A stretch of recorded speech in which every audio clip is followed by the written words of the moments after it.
Muhammadu alakira mama Ambalmal Islamu wa assalamu alaikum wa rahmatullahi ta'ala barakatuh. Kasungalo watu kundu nyenemaya au kwa rajumali baka nununya sumundawiye kasi auma nobe talike alakira sallallahu alaihi wasallam aka nyenemaya ka anaye baraba munu ka adamadiya ye ni adamadiya yɛrɛ bɛ k'i yɛrɛ nafa n'o ye fo kana bilanga bi waati ninnu na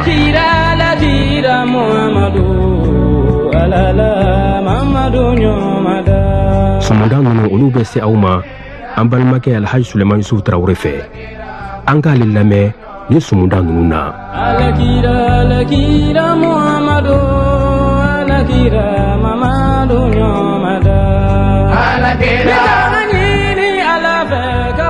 الحمد لله رب العالمين وأصلي وأسلم صلاة وتسليما يليقان بمقام سفير الأنبياء وإمام المرسلين سيدنا محمد وآله وصحابته الكرام وبعد مستمعين الكرام السلام عليكم ورحمة الله تعالى وبركاته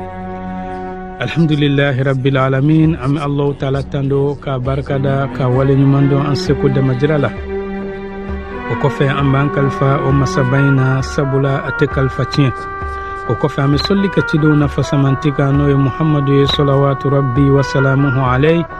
أم الله تعالى دلي على كان نفنا هرما يجي أن اللاهرة أم الله تعالى دلي لمن يعني سترى أني غرجغ نيما على كادي أنا بدين سلامه وبلا جلما أم الله تعالى دلي جمنا فتنة عن إسلام جمنا بفتنة على كودوكا هيرلا أن رنو فتنة على كودوكا هيرلا على كلا بانكو يمان دام بلا جلما أنا بتونتينا ناكما على كبلا جلم من أني على كوكاني على كرهرما كما صلاة بركة كما صلي على محمد الحمد لله رب العالمين هل سانا ولا أم على كربين لكتارخو كانوا محمد صلى الله عليه وسلم ولا أنت مننا أيها كفالك رسول الله عليه وسلم السكنك بو بني سعد السندورو السنورنا بايا ليني كتافا كبرو زياراني أي مدينة وكما السكنتو أي باي رفنا شودو كما منا ناشي سيرا سانسيجين أني كالو دامادو موكفنا نوي عبد المطلبي سانسيجين أني كالو فلاني كليتان يكون وكما أموكي فن فاتورة أولا موكي نياي ينالك فاتو أكال لامون لسكين كتا على كرا ربنا كما نوي أبو طالبي نوي عبد الله فاكل باكل نيوغوني وكما لامون ديرا أبو طالبي ما علي أليفنا ولو فاي وكما أبو طالب أليفنا ياكا كانو أناكا مكاري أيا بلا جلين يشين على كراما وكما فوكان على كراسي سانتا أنفلا وكما أبو طالب ألفنا تاما دوكي ni alakiraye an ka walan jɔra o la ni Allahu Taala ka jɛn an bɛna wuli o yɔrɔ in na an bɛ Allahu Taala deli an bɛ min fɔ Allahu ka ani sababa bɛn salaman salaman salaman salam salaman salaman salaman salam salaman salaman salaman salam salaman salaman salaman salam foli kambi folanga famalala salaman salaman salaman salam foli kambala saunga Muhammadu ma salaman salaman salaman salam foli kambila saunga kira toluma olanga tarhu ba irana ka fokma min alakira sallallahu alayhi wa sallam nasira santa ani fula ani kalo fula ani kileta Abu Talib ale tama dokene alakira kata jako sira do fe Shami jamana kan fokuma mina nu sira Basura nabe Irak kono o Basura duguyina Yahudiya mori do kumbe Yahudiya mori mo ba wele ko Jirjis mamina Abu Talib nani tama sira jamakulu nu jigina yusiki ku segana fiye okuma Jirjis ale willa annana uyoro nin ku bonya ni dunan fanaw ye kasoro Jirjis ale kunte boka sira jamakulu kumbe nganin dun ayere bora kata u kumbe ayu kumbe ay alakra don ni amangutu ye ani alakra tokoya waya sura keleno ka alakra mina atekema alakra bi shibe santa ani fula okuma Jirjisku hadha sayyidul alamin akuni demsa min fulanin de jiya bela jelen kuntigi hadha yab'athuhu Allah rahmatan lil alamin Allah ta'ala bena ninci hina de kama damfen bela jelenye mamna nayin fo Abu Talib ko e Jirjis eyo don tokodi Jirjis ko ako kumami aw beka jigin ka bɔ kulu sanfɛ ne ɲɛ b'a la fara foyi tɛ jirisun foyi tɛ fo a k'a sɔrɔ olu bɛɛ lajɛlen bɛ ka sujudu kɛ denmisɛnnin san 12 ye fara dun ni jiri tɛ sujudu kɛ danfɛn foyi ye fo n'a kɛra nabi ɲuman ye ninnu bɛɛ lajɛlen bɛ k'u majigin ciden de ye o tuma ne bɛ nin cɛ in mankutu dɔn ka fɔ nabi ɲuman laban don a bɛ anw ka kitabu kɔnɔna na wa a jakila nabi ɲumanya tampɔn bɛ nin sɛbɛnnen don anw ka gafa kɔnɔna na Tawurata ni Linjila kɔnɔ o tuma nin don Jirjisi y'a ɲini Aba Tɔlibi fɛ a ko denmisɛn in lasegin i ka taa n'a ye a faso la n'o ye Maka ye o tuma mun kama ko a kana taa n'a ye Sami siranɲɛ kama Yahudiyaw ɲɛ sabula Alakira bɛ bɔ don o don a bɛ ka ko bɛɛ lajɛlen sɛbɛnnen bɛ Tawurata ni Linjila kɔnɔ a kan ka bɔ nin don a bɛ taa o tuma Yahudiyaw a b'u ka gafa kɔnɔ k'a fɔ Alakira san 12 a kan ka bɔ ka taama dɔ kɛ o tuma Jirjisi siranna o de ɲɛ o y'a sɔrɔ Yahudiyaw u kɛlen don ka mɔgɔ bɔ ka yɛrɛkɛ fan bɛɛ o tuma nabi ɲuman laban n'o ye Muhamadu ye a kan ka bɔ taama na bi ni a y'a ye dɔrɔn a y'a minɛ k'a faga n'i y'a ye nabi ɲumanya bɛ laban ale la a bɛ ɲɛnɛmaya de la o tuma min na Jirjisi ko Abu Tɔlibi k'a lasegin o sanga bɛɛ Yahudiya cɛ 7 sina ka na k'olu ye Yahudiyaw ka cidenw ye u bɛ ka denmisɛn ɲini o tuma Jirjisi ko ma ko yala ni Allah Ta'ala y'a latigɛ ko min ka kɛ danfɛn bɛ se k'o bali wa o ko ayi o tuma nin cɛ 7 in olu kun nana Alakira fagali de kama olu yɛrɛ tilara ka limaniya Alakira la tugun sallallahu alaihi wasallam o tuma Abu Talib n'o ye Alakira binakɛ ye a ye Alakira ni denmisɛnw dɔ lasegin ka taa Maka o tuma o de la Sheikhu Fazazi b'a fɔ an ɲɛna imamu hudan lawlahu ma urifal huda a ko n'i ma Alakira dɔn ale de ye kanda alimami ye ni Alakira kun tɛ i k'a dɔn kanda kun tɛ dɔn togoya si la ata o Muhamadu in nana walwara fil jahli balagul mada o y'a sɔrɔ danfɛnw kɔni sera dan de la jahiliya la jahiliya tɛ jahiliya min kɔfɛ tugun o y'a sɔrɔ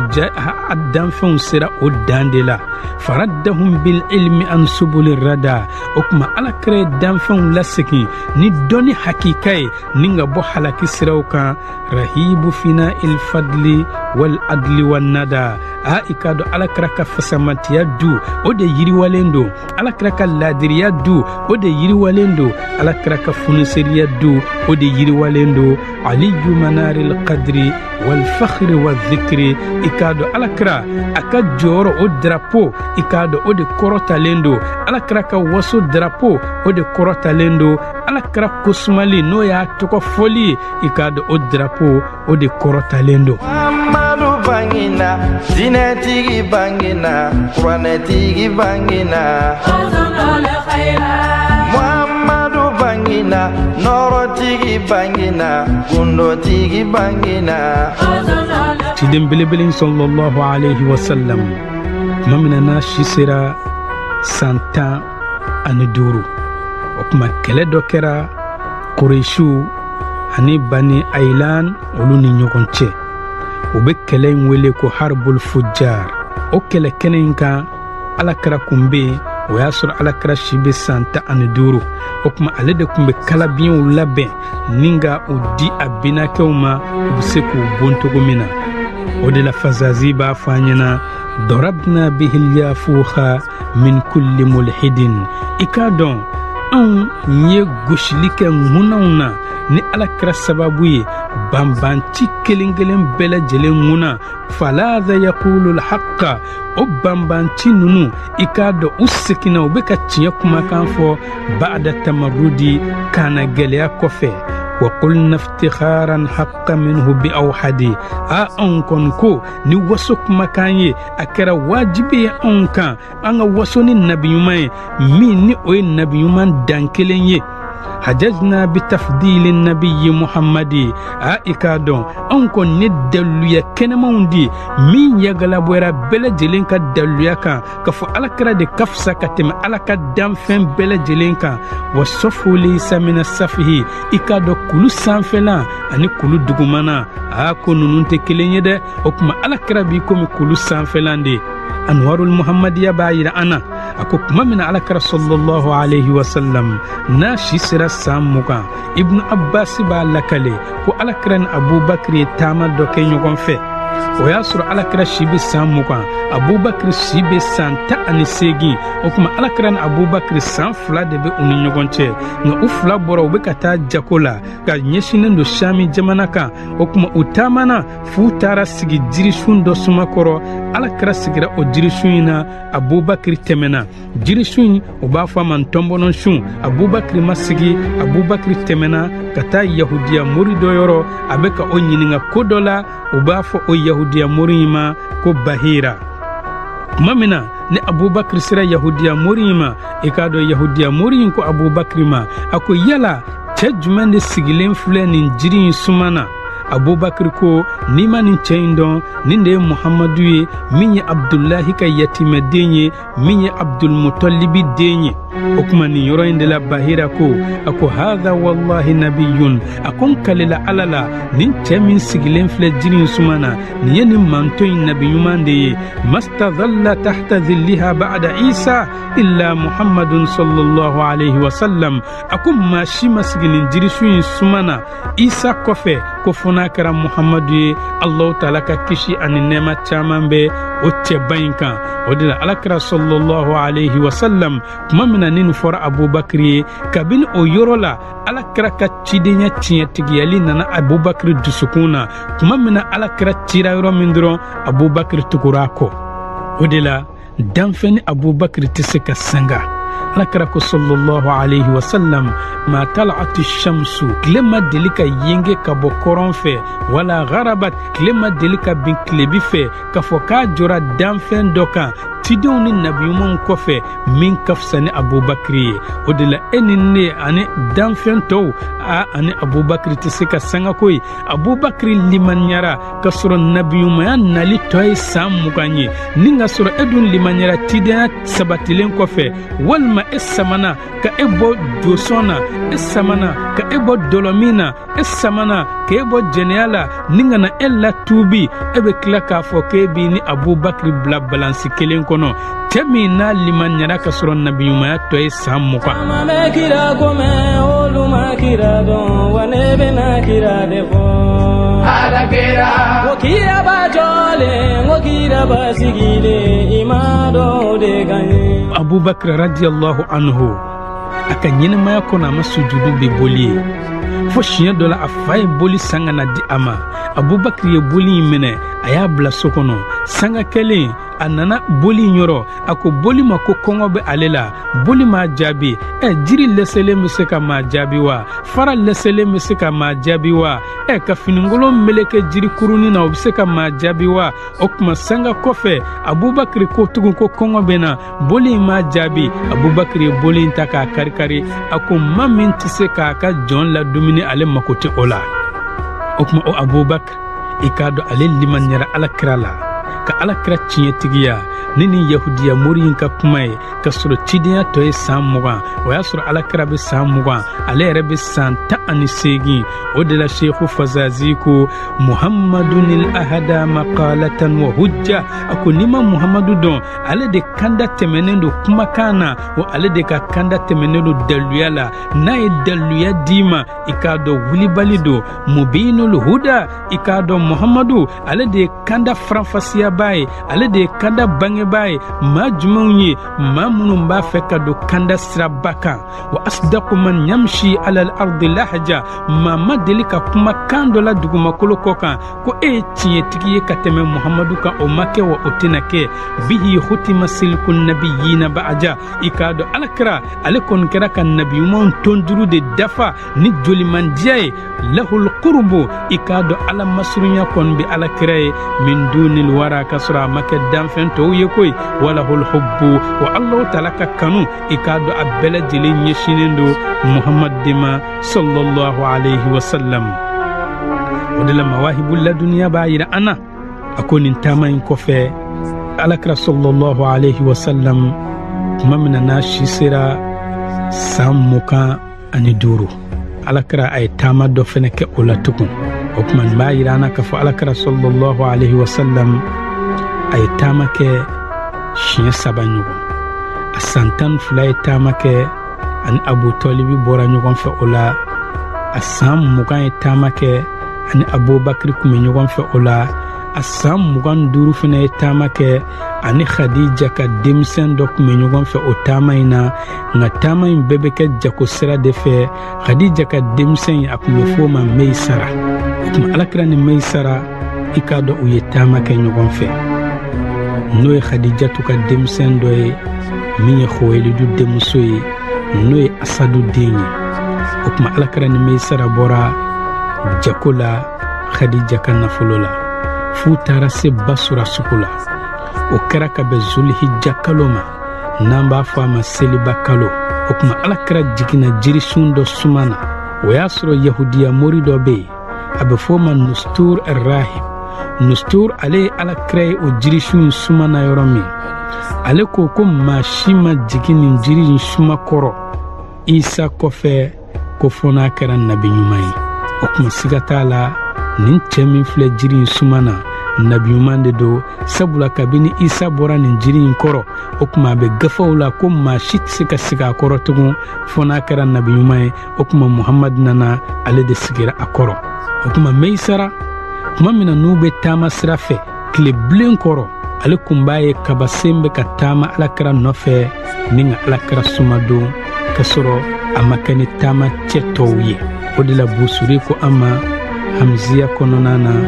a ko wa ataha i k'a dɔn Meisaratu nana an ba Khadija ma. A ye mun fɔ a ye a ko Khadija annal ghamamata wassarha i k'a dɔn kabasenw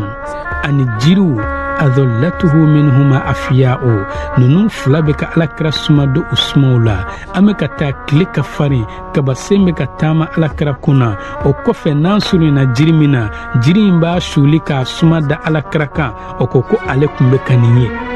O kuma Meisara ye nin ko ba in fɔ Khadija ye. Khadija yɛrɛ y'a sigi ka jateminɛ kɛ ni hakili ka jateminɛ ye ni dusukun ka jateminɛ ye ni kodɔnna ka jateminɛ ye. Wara'atuhu Khadija o kuma Khadija ye alakira ye. Wa tuqa o y'a sɔrɔ ala ɲɛ siranɲɛ n'i y'a bɛɛ fara ɲɔgɔn kan a bɛɛ bɛ alakira kelen na. Wa zuhuda ka diɲɛ to ye k'i to k'i ɲɛsin lahara ma n'i y'o bɛɛ fara ɲɔgɔn kan o bɛɛ bɛ alakira kelen na. Walhaya n'i ye maloya bɛɛ fara ɲɔgɔn kan nin bɛɛ bɛ alakira la. Fihi sajiyatun nin bɛɛ lajɛlen tabi a ɲumanw de ye ninnu ye jogo belebelew de ye min bɛ alakira la. Tuma min an ba Khadija n'a ye nin ko ba ninnu ye alakira la a ye mun kɛ fada'atuhu ila zawaji a ye alakira wele ka taa a yɛrɛ furuli ma. Wama ahsana ma yablugul munal azkiya'u a ko fɛnba kɔni ye ɲali kɛ fɛnba min ni o bɛ maa hakili dumanw se u ka nata ma. Alakira sallallahu alayhi wa sallam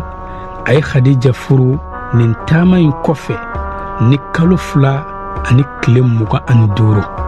O y'a sɔrɔ an ba Khadija si bɛ san 40. Alakira si bɛ san 25. Nga Khadija ale de y'a yɛrɛ kun di alakira ma sallallahu alayhi wa sallam. O kuma Khadija i k'a dɔn a ye ci lase a binakɛw ma.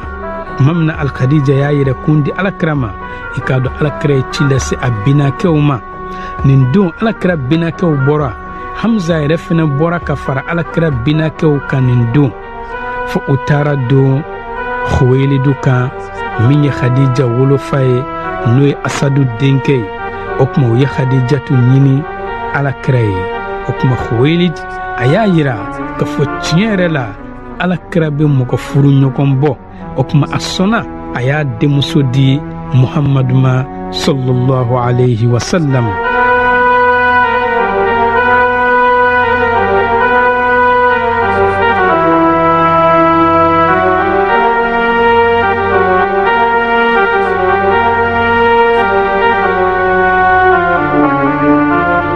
Sheikh Fazazi ko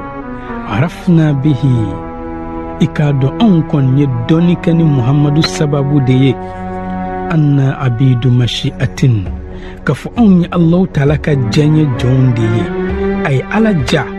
an ka ke adamadun ye ninga klaka anke Muhammadu mantun ye na kunye ala ja abe anke nyina uye na ala ja abanke sakai nay alaja abanke mishi nay alaja abanke jirishunye jom debe alajalaki ni mimbe sakaina oni debe ela ni mimbe mishila oni debe ela ni Allah Ta'ala kunye eke oye jom debe jalaki okuma kai Allah Ta'ala de ja onkake Muhammadu mantun jonye atharna bihi lil ghaibi kull khabi'a ikado ni Muhammadu sababuye ko dugulen feni manton temenu yu oke ikado on boro o gindo bele jelen kalama yahudiyo yu kan nabi mun fali minke yu jam fali minunke uye bembembe munun tige o kama o gindo nunu ko Muhammadu sababu de kama on yengira abeka munihina bihil arbaha ghayra nasi'a ikado on sona ni Muhammadu sababu ye tono chamana tono min yere ni ayakaru yalente okuma o tono do dira on majiya kono ya teliyala hatatna bihi a'ba'a kulli khati'a ikado onga junubu kolo giri munun kumbe no kelendo ka on ko kolo giriya ne on bo junubu belebele ke ikado ko o junubu bele jelen tushira ni Muhammadu sababu de akunga sa wa man qaddama al mahbuba ni maminye kanu nyokon blanyefe ay kana bin nujihi ko sigatala ebe danganiya soro ka fokibi ka nyoro soro okuma Khadija ay akanu yogon blanyefe noy Muhammadu sallallahu alayhi wa sallam ayanyine Muhammadu ka aleke afurumusoy okuma mbafo wa ashhadu anna sayyidana wa nabiyyana wa habibana Muhammadar rasulullah amishiriya ka fan kontigi ananga nabiyuma an kanuba anan dusukun dogotoro an anni lafiyaba noy Muhammadu sallallahu alayhi wa sallam mundila Khadija te Muhammadu bla kanu yogon bela jele nyefe mundila Khadija te Muhammadu krenkren ninga ke ayre furukeye ninga soro Muhammadu ale de be ka ladilike ni muso ka hakay minye bamusoye hera kumakana ala krako inna allaha ikadu Allah Ta'ala de haruma alaykum uquqal ummahat ayake haramu ya aukan ke danga dunye aw wolo bawla wa wa'dil banat ala ya haramu ya aukan aw demso nyene mashudo maloyani fantanya jesnanya kama wa man ihati Allah Ta'ala ya bali aukan aw de bafo wati be ay nanaye aya di alama aya di kirama ay demendi aya keta na ereka drometedi demena erete dromedi alama erete dromedi kirama okuma ko Allah Ta'ala aw balika bu ola wa kuriha lakumul qil wal qal Allah Ta'ala aw bali ko aw kanafo nya meta karsa kota nya meta kuma min laseliti ala ko lakale ko ke idala gese iko ma kari nyana ki kado Allah Ta'ala aw balnina wa idaatil mal Allah Ta'ala aw bali ko aw kana nafulu tiye sabula nafulu idana de wa kathratu su'al nyiningali munu ni layinin ti ala nyiningali langolo munu ni abeka fitne furu nyoko ni nyogonche abe fitne wuli kabilaw ni nyogonche abe fitne wuli jamana kono abe fitne wuli sigida kono abe fitne wuli misri kono abe fitne wuli ton dumaw ni nyogonche abe fitne wuli teri dumaw ni nyogonche okuma ko Allah Ta'ala o nyiningali nu haramu ya anka ما هذا الأدب يا ابن عبد الله عبد الله الدينكي ني لدب بجمون دي مندلا خديجة إبلا كانوا يوغن بلا جلين يفي إكادو ننجوكو بلا بلا ننوم بإلا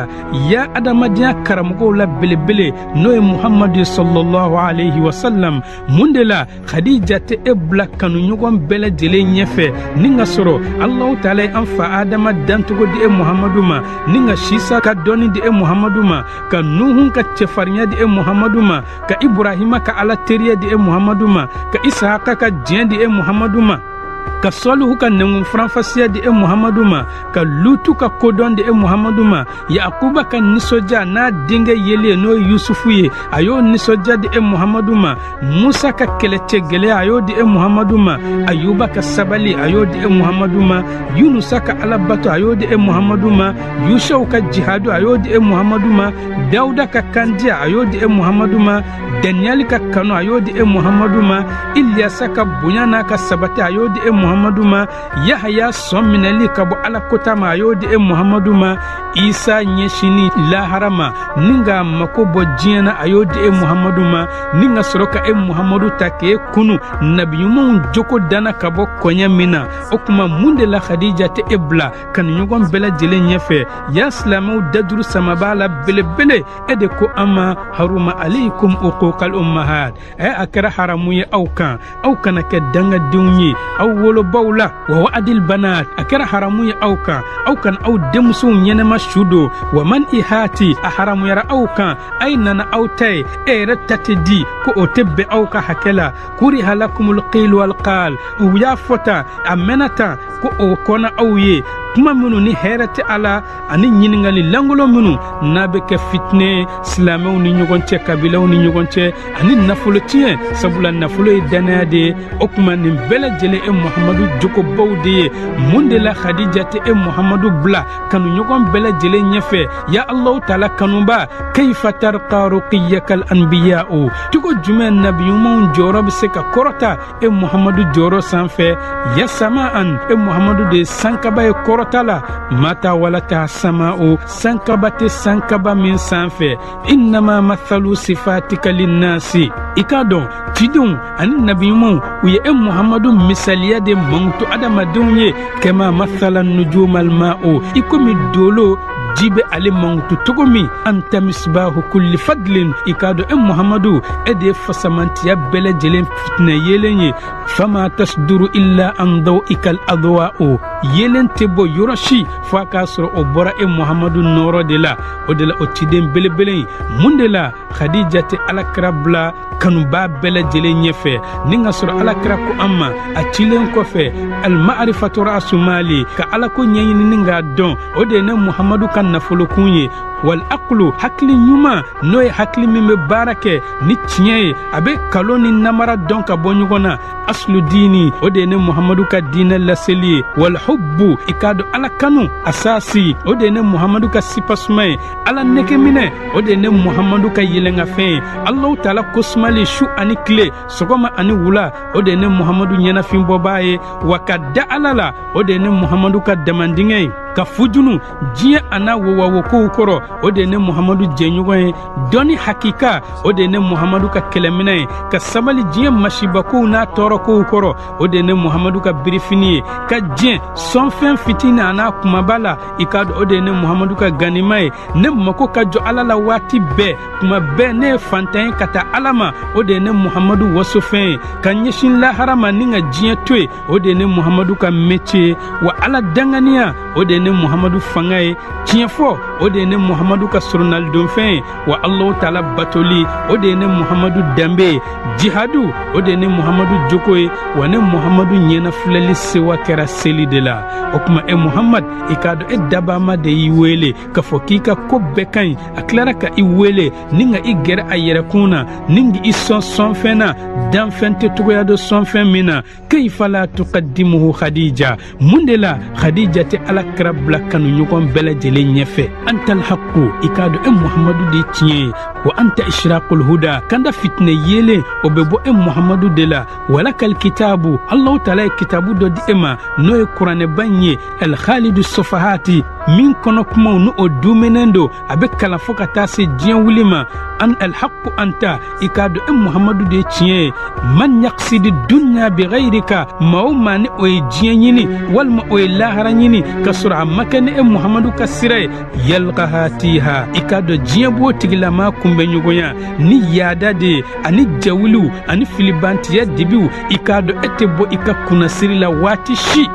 sabula e ye diɲɛ ɲini sira dɔ fɛ min tɛ muhamadu ka sira ye sallallahu alayhi wa sallam ɲɛsi kale dalen no ɲɛsinin bɛ biri wa kira bɛ cɛw bɛ ɲɛ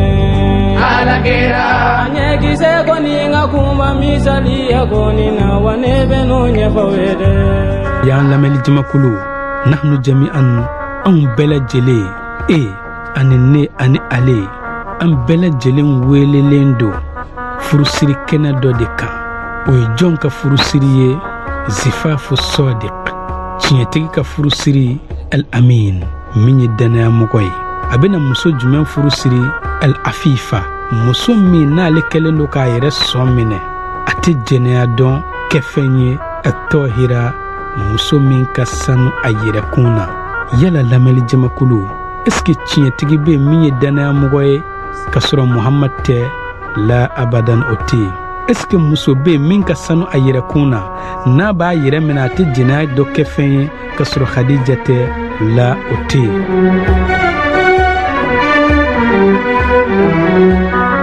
o kuma silamɛw a bɛ komi an ka waati korona ya ni Allahu taala ye sigida wɛrɛ yira an na o kuma furusiri in ko kɛra cogo min an bɛ tɛmɛ n'a ye an b'a fɔ wassalamu alaikum wa rahmatullahi ta'ala wa barakatuh. Fasihu lisani mutahharul janani raufur rahimi uzunul khaira. An balima silamɛw bi sumu yi o bɛ dayani nɔ